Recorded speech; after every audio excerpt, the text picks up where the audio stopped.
Procedure for biliary stent placement during ERCP. Biliary stenting जो के malignant obstructions of the bile ducts को palliate करने के लिए होती है। ये परक्यूटेनियसली या एंडोस्कोपिकली परफॉर्म की जा सकती है।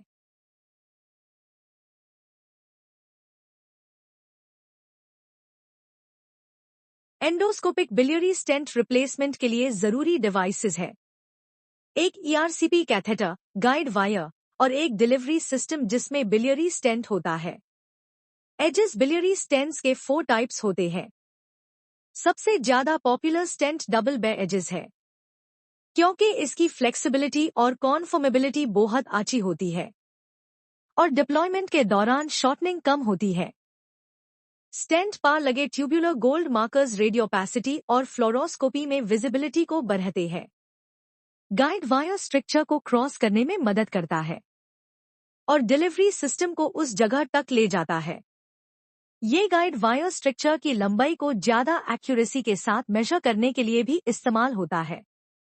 ईआरसीपी कैथेटर का इस्टेमल बाइल डक्ट को कैन्युलेट करने और कॉन्ट्रास्ट इंजेक्ट करने के लिए होता है, ताकि बिलियरी ट्री और स्ट्रक्चर का आउटलाइन दिख सके।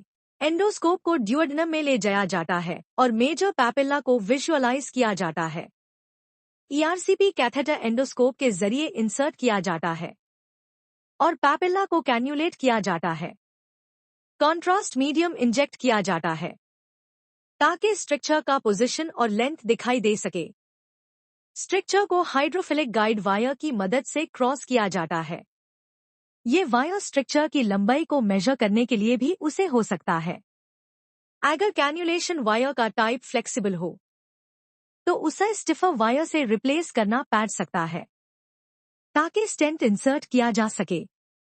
ईआरसीपी कैथेटर को रिमूव किया जाता है और स्टेंट डिलीवरी सिस्टम को स्ट्रक्चर के अक्रॉस एडवांस किया जाता है। स्टेंट को रेडियोपेक मार्कर्स के रेफरेंस से पोजीशन किया जाता है।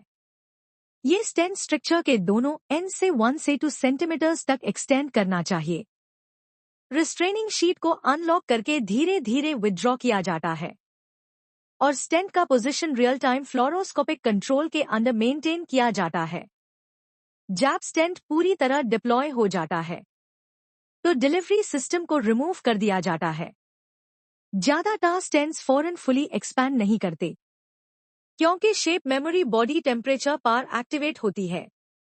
स्टेंट्स अगले कुछ दिनों में ग्रेजुअली एक्सपैंड करते हैं और आमतौर पर बलून डायलेशन की जरूरत नहीं होती।